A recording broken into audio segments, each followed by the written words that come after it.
fouls killed the Galerie Dominique team. First of all, Crispa will retain possession of the basketball. Second of all, Jimmy Taguines, scoring points, getting rebounds, and hustling, is now fouled out of the ball game. Ed Merced coming in now. Boy, that's a tremendous difference in height factor because Taguines is standing about 6'1", and here comes Merced and Kinaben just to keep him up alive. Kinaben intending a pass for Cesar. Cesar not ready for that pass. We have a turnover. A minute and 23 to go. GD on top by 4 points. The Redmanizers from getting the 6th win and importantly their 18th win. A minute and 9. 5 on the shot clock. Here comes Merced, who just checked it in a little while back. In and out. Bates. 58 seconds. From behind, we did not see Balani, and Balani crashes on Fabiosa. Galerie Dominique is now over the limit. Bernie Fabiosa will go to the free throw line here for 2 shots.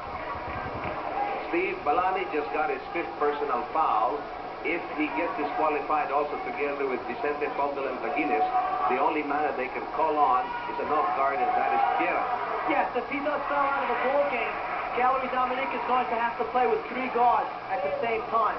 Big rebound again, the same story here. Big rebound, and I wonder why Billy Ray Bates is not lining up in the rebound position. Intended miss by Fabiosa, keeping him alive, but intercepted by Torrente. 47 seconds. 45 seconds. Galerie on top by 3. Save. No, it is now Torrente. Being pressed by Bates safely to Merced. They can get this foul. They only have 4.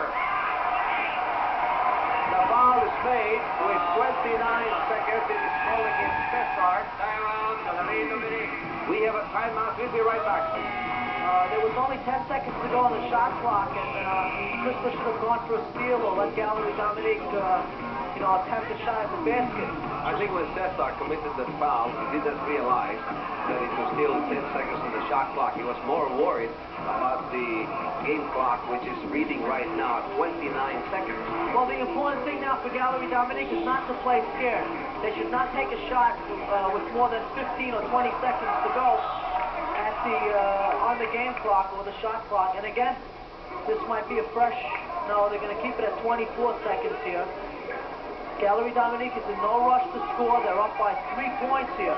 The second personal foul on Kinaben brings Crispa to their 15th foul. They can still commit the foul, and we have Alani open. He moves closer.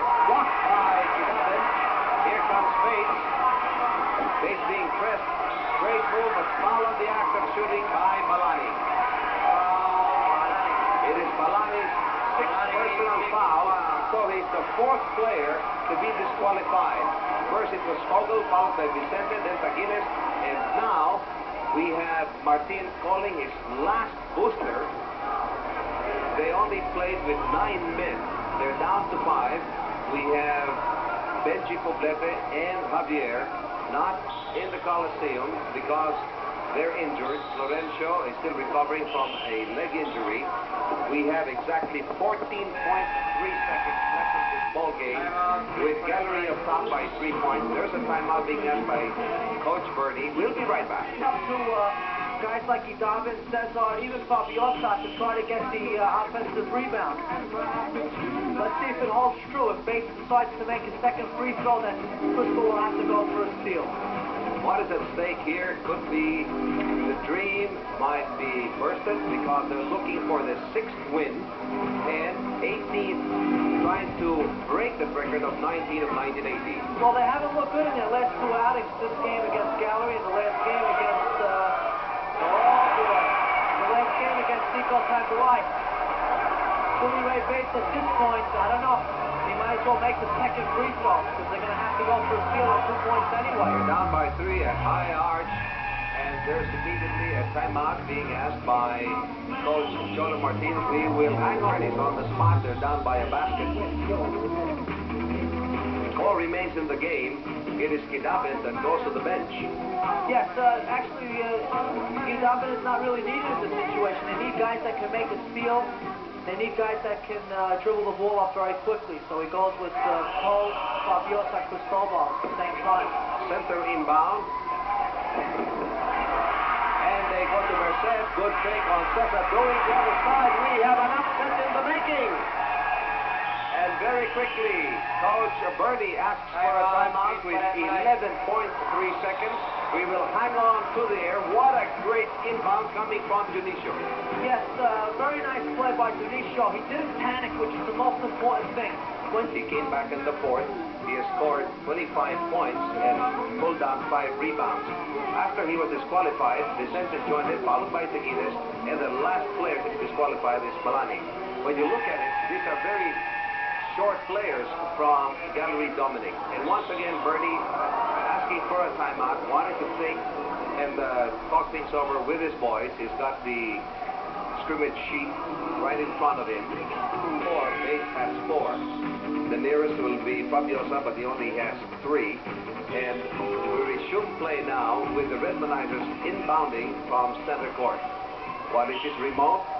Bates can fire from rainbow territory. He could be foul on the act of shooting, and if that goes in and converts, then we have a grand slam and a possible tie. But right now, very, very clear is an upset in the making. Cesar driving. He is fouled, and he has an opportunity for a slam. It is counted. It is a foul called against Tierra. Well, that actually doesn't, it hurts the Galerie Dominique team somewhat, Big Roy, but then again, that's just as if they would have made a 3-point shot. The only fault that Galerie Dominique had on that play was that they should have hit Philip Cesar a lot harder. I'm not saying they should have hurt him, but they should have made it very difficult for him to get the shot into the basket. And there we saw that Crispa did not have the 3-point shot, so they went to the short 2. Big question now, is Philip Cesar going to intentionally miss this free throw? I think so. Kidabin is right there, and there goes the miss. Kidabin has it quickly going on, and it's counted. Oh, it's 5.7.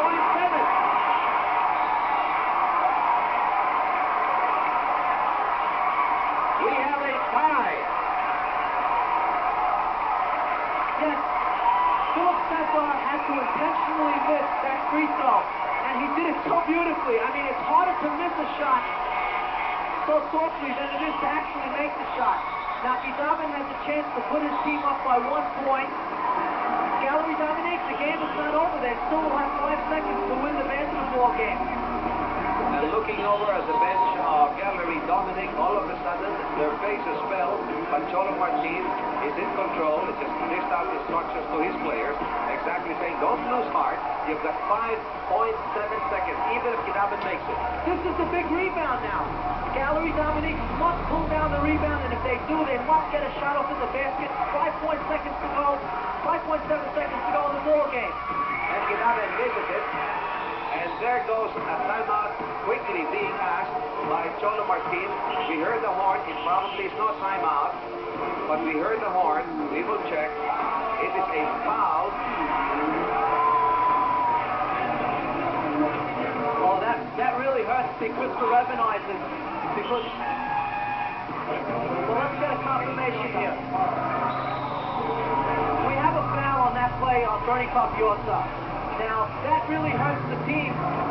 They're not over the limit, but it gives Galerie Dominique an opportunity to throw the ball in from three-quarter court, and with 4.7 seconds to go, they have a chance of taking a shot and possibly scoring. It's a tie ball game.